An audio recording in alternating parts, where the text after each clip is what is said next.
श्री शिवाय नमस्तुभ्यम। हर हर महादेव। दोस्तों, शत्रु मुक्ति में रामबाण दुश्मन को जड़ से मिटा देगा ये महा उपाय। शत्रु बर्बादी होगी तुरंत करके देखो। दोस्तों, आज का यह वीडियो पूज्य गुरुजी के द्वारा बताए गए चमत्कारी जादुई डंडी के बहुत ही चमत्कारी उपाय बताऊंगा, जो कि बहुत ही खास वीडियो होने वाला है। दोस्तों, आज के वीडियो में हम आपको पूज्य गुरुजी की कथा सुनकर चमत्कारी जादुई डंडी के बहुत ही अचूक उपायों के बारे में आपको बताने जा रहे हैं। दोस्तों, अगर आप अपने घर में बहुत ज्यादा धन की समस्या से परेशान रहते हैं या आपके घर में हमेशा धन की कमी बनी रहती है, तो दोस्तों आपको पूज्य गुरुजी के द्वारा बताए गए ये चमत्कारी जादुई डंडी के उपाय जरूर आजमाने चाहिए। दोस्तों, इन उपायों को करने से व्यक्ति के जीवन में कभी भी धन से जुड़ी समस्या नहीं रहती है। व्यक्ति धनवान बन जाता है और उसके ऊपर मां लक्ष्मी कृपा भी होने लगती है। तो चलिए दोस्तों, जानते हैं पूज्य गुरुजी के द्वारा बताए गए इन उपायों को किस तरीके से और किस दिन करना होगा। तो दोस्तों, आगे बढ़ने से पहले आप सभी से हमारी एक रिक्वेस्ट है कि वीडियो को लाइक कर दें, शेयर कर दें और नीचे कमेंट बॉक्स में सच्चे मन से हर हर महादेव या श्री शिवाय नमस्तुभ्यम जरूर लिखे हैं, जिससे कि देखिए आपकी हर मनोकामना जल्दी से जल्दी पूरी हो जाए। ब्रह्मा डंडी, जिसे शास्त्रों में चमत्कारी जादुई डंडी के नाम से जानते हैं, क्या नहीं पाया जा सकता इस डंडी से, लेकिन मुख्यतः इसका इस्तेमाल शत्रु को ठीक करने के लिए करते हैं। दुष्टों के दुष्ट भी इस डंडी की माया को भेद नहीं पाते हैं। यह इसका चमत्कार है। ब्रह्मा डंडी का पौधा, जिसे सत्यानाशी कहा जाता है, अगर आपका शत्रु आपके पीछे पड़ा है और ना खुद जीता है और ना आपको जीने देता है, तो सत्यानाशी का यह पौधा आपकी मदद करेगा। आज मैं जिस पौधे के बारे में बताने जा रहे हैं, इस पौधे के बारे में अनेक सारे टोटके बताए गए, लेकिन उनमें से मैं कुछ खास उपाय में लेकर के आया हूं, जिन उपायों को करने से आपके जीवन में जो चल रही परेशानी है, जो धन संबंधित समस्या है, घर में अनेक प्रकार के दिक्कत होते हैं, गृह दोष लगे, उन सारे के सारे दिक्कतों को यूं ही चुटकियों में खत्म कर देता है। लेकिन उसके साथ साथ यह पौधा केवल यदि देखा जाए तो तंत्र शस्त्र के अनुसार काम करता ही करता है, लेकिन इसके आयुर्वेदिक दृष्टि से भी देखा जाए तो कई सारे फायदे हैं।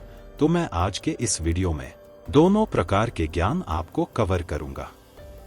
यदि आप जो है इसका सही तरीके से उपाय जो है किसी भी दिन कर ले, अगर आप इसका उपाय किसी खास दिन करना चाहे, जैसे मान के चलिए दिवाली हो गया, अमावस्या हो गया, पूर्णिमा हो गया, क्या बोलते हैं, कुछ ग्रह नक्षत्र वाले कुछ ऐसे खास दिन होते हैं, उस दिन भी यदि आप इसका उपाय करते हैं तो यह उपाय जो है कार्यकर होता है। तो बस यह छोटा सा उपाय, बस अपना कुछ कीमती समय निकाल करके आप किसी भी दिन शाम के समय जो है आप इस उपाय को कर लीजिएगा। यकीन मानिए, आपके जो जन्मों जन्मों से चल रही समस्या है यूं ही खत्म हो जाएगी। माता लक्ष्मी की कृपा लग जाती है। तो कैसे करना, ध्यान से, ठीक है। सबसे पहले आपको अगर पूर्णिमा को करना है, अमावस्या को करना है, दिवाली के दिन करना है, कोई खास दिन अगर करना है, जैसे ग्रहण लगा हो उस दिन करना, तो भी आप कर सकते हैं, कोई इसमें बात नहीं है। सबसे पहले एक दिन पहले इसको निमंत्रण देके, मतलब अगर अमावस्या के दिन लेना है, पूर्णिमा के दिन अगर इसको लेना है,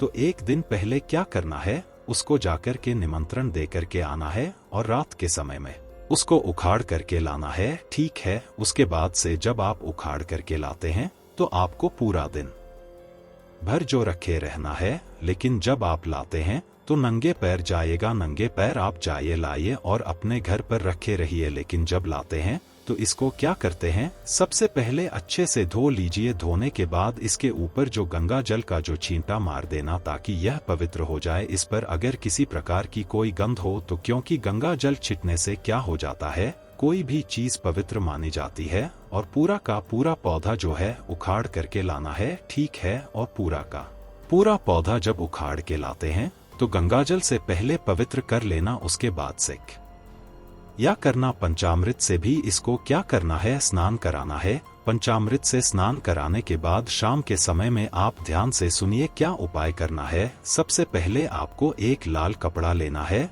लाल कपड़ा में इसके जड़ को, ठीक है, इसके जड़ को क्या करना है, रख करके बांध देना है। ठीक है। एक पोटली बना लेना है। इसको क्या करना है, माता लक्ष्मी के चरणों में समर्पित कर देना है, रख देना है। वहां पर आपको माता लक्ष्मी के बीज मंत्र को बोलना है 108 बार। ओम महालक्ष्मी नमः। इस मंत्र को 108 बार बोलेंगे तो उसमें जो पोटली है उसमें माता लक्ष्मी की दैवी शक्ति चली जाती है और इस तरीके से वह जो जड़ है ना अब उसमें सिद्धियां प्राप्त हो जाती हैं।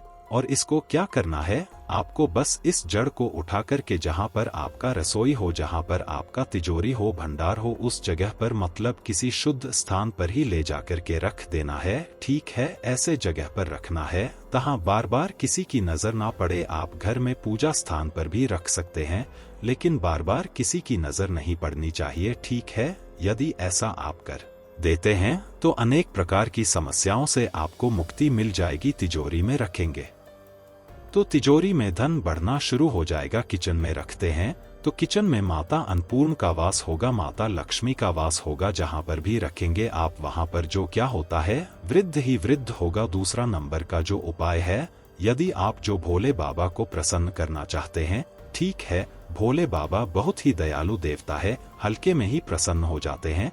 तो करना कैसे, वैसे इसे दिखने से ही पता चलता है कि जंगल झाड़ी वाला पौधा है, क्योंकि इसमें कांटे लगे होते हैं। तो यह भोले बाबा को बड़ा ही प्रसन्न होगा, क्योंकि भोले बाबा वैसे ही पौधे को जैसे बेल वाला हो गया, बेल का कांटेदार होते हैं, धतूरा हो गया यह भी कांटेदार, तो यह भी कांटेदार जो इसके फूल होते हैं, देखो कितना सुनहरा होता है। तो बस उस कांटों के बीच में या एक फूल जो है बिल्कुल गुलाब वाला कला है, क्योंकि गुलाब भी कांटों के बीच में ही फूलता है। और यह भी फूल जो हमारा दिख रहा सत्यानाशी का कांटों के बीच में ही फूलता है। इस अगर फूल को, पीला कलर का फूल को अगर बहुत ही सावधानी से तोड़ करके अगर भोले बाबा के शिवलिंग पर चढ़ा देते हैं, भगवान शिव को चढ़ा देते हैं, तो भोले बाबा अति प्रसन्न हो जाते हैं। और खास तरीके से सोमवार के दिन, यदि सोमवार के दिन भगवान शिव के मंदिर में जाकर के इस फूल को चढ़ा देते तो भोले बाबा अति प्रसन्न होते हैं। इस फूल को आप हल्का मत समझिए, इसमें बहुत बड़ी शक्ति पाई जाती है। लेकिन सही तरीके से उपाय करने पर अगर इस उपाय को, अगर इस पुष्प को ले जाकर के भगवान शिव के मंदिर में चढ़ा देते हैं, तो आपके जीवन में कैसी भी समस्याएं चल रही, कोर्ट कचहरी का चक्कर चल रहा है, खास तरीके से किसी से लड़ाई झगड़ा हो, कोई दुश्मन हो, कोई शत्रु हो, तो बस यूं ही यह सारे के सारे चीजें खत्म हो जाएंगे। कोर्ट कचहरी में आपको विजय की प्राप्ति होगी। इसके साथ साथ में आप एक और उपाय कर सकते हैं, जो इसका जड़ होता है, ठीक है, इसका जड़ होता है लाल कपड़े में रख करके, ठीक है, दाहिने हाथ से आपको इस काम को करना है। लाल कपड़े में रखकर सबसे पहले अपने घर के पूजा मंदिर में कुछ समय के लिए रख देना है। और जब आप किसी काम को करने के लिए जाते हैं, मतलब कोई भी काम आप करते थे, हमेशा जो उस काम में कोई ना कोई रुकावट हो जाती थी, काम पूरा ही नहीं होता था, कोर्ट कचहरी का चक्कर है, आपको उसमें जो विजय प्राप्ति चाहिए आप वाली ही हो, तो आप जो इस उपाय को कर लीजिएगा। कहीं भी कोई भी काम करने जाते हैं, वह काम 100% सफल होता है। तो करना कैसे, आपको लाल कपड़े में इसके जड़ को लेकर के कुछ समय सबसे पहले अपने घर के पूजा मंदिर में रख दीजिए, ठीक है। उसके बाद से उसको उठा करके आपको अपने पॉकेट में रख लेना और जिस भी काम को करने जाते हैं, उस काम को करने के लिए निकल जाइए। 100 नहीं 105 पर की गारंटी के साथ कह सकते हैं कि वह काम आपका हो करके ही रहेगा, चाहे कोर्ट कचहरी में आप क्यों गलत क्यों ना, क्योंकि पक्ष आपके, फैसला आपके पक्ष में ही होगा। इतना ही चमत्कारी उपाय होता है। तो चलिए अब हम लोग जो है इसके जो आयुर्वेदिक कुछ उपाय हैं उसको हम लोग समझ लेते हैं, क्योंकि इसका आयुर्वेदिक उपाय भी समझना जरूरी है। इसमें दैवी शक्तियां तो हैं, दैवी शक्तियां के साथ साथ इसका कुछ अपना जो गुण होता, उस गुण के कारण, कुछ औषधि गुण के कारण यह अनेक प्रकार की बीमारियों में क्या करता है, ठीक काम करता है। वैसे कोई भी जड़ी बूटी होती है, उसमें एक नहीं अनेक प्रकार के रोगों को खत्म करने का जो तरीका होता है, खत्म करने का पावर होता है, लेकिन हम लोग जानते नहीं है। और जानकारी के अभाव में हम लोग यूं ही रपतवार समझ करके इसे यूं ही उखाड़ करके फेंक देते हैं। लेकिन यह जो कांटेदार पौधा है ना, इसको हल्का मत समझिए। अब इसका उपाय आप समझ लीजिए, बहुत ही चमत्कारी पौधा है। कैसे करना है ध्यान से समझिए। पहला नंबर का जो देखा जाए, यदि आपके जोड़ों में दर्द बन रहता है, हड्डियों में, ठीक है, और कहीं कहीं पर सूजन लग गया है, चोट हो गया है,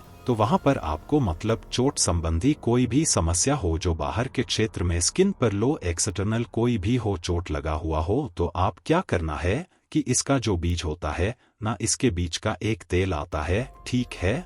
यदि इसके तेल को मार्केट में बोलेंगे सत्यानाशी का तेल, तो बड़ी आसानी से मिल जाता है, आप ऑनलाइन भी मंगा सकते हैं। तो सत्यानाशी के तेल के क्या करिए, आप वहां पर मालिश करिए। यकीन मानिए, जैसा सूजन हो, चाहे चोट लगा हुआ, चाहे जोड़ों का दर्द हो, वहां पर धीरे धीरे क्या होता है, खत्म होना शुरू हो जाता है, ठीक है। आप जो है यदि कुछ ना करें तो यह सत्यानाशी का पौधा को जूस निकाल करके थोड़ा सा गर्म करके यदि आप इसे वहां पर मालिश करते हैं तो भी वह काम करता ही कर है, लेकिन इसका तेल जो बहुत ही जबरदस्त काम करता है, ठीक है। अब क्या करना है, यदि सांस रोग संबंधी कोई समस्या हो, मतलब दमा हो, अस्थमा हो, इस प्रकार की अगर समस्या हो, तो आपको इसको क्या करना है, इसका जो जड़ होता है, इसके जड़ को सुखा लीजिए, ठीक है, और पाउडर फॉर्म में बना लीजिए, ठीक है। इसके जड़ को सुखा करके पीस करके ग्राइंडर में पाउडर बना ली। रोज सुबह सुबह खाली पेट 1 ग्राम इसके चूर्ण को गर्म पानी के साथ या गर्म दूध के साथ यदि आप लेते हैं, तो आपका जो सांस संबंधी समस्याएं चल रहे, जो दमा यदि आपको ऐसा लग रहा है, तो बस 1 सप्ताह लगातार लेंगे, सांस संबंधी समस्या यूं ही खत्म हो जाएगी, ठीक है। तंत्र शास्त्र के अनुसार आयुर्वेदिक ज्ञान होना बहुत ही जरूरी होता है। तो आज के इस वीडियो में मैंने जिस वनस्पति के बारे में बताया, क्या आप इसे जानते थे कि नहीं जानते थे? इस पौधे को आपके यहाँ किस नाम से जानते हैं, हमें कमेंट में जरूर बताना। ओम नमः शिवाय, हर हर महादेव। दोस्तों, वीडियो को लाइक कर दें, शेयर कर दें, और नीचे कमेंट बॉक्स में सच्चे मन से हर हर महादेव या श्री शिवाय नमस्तुभ्यं जरूर लिखे हैं, जिससे कि देखिए आपकी हर मनोकामना जल्दी से जल्दी पूरी हो जाए।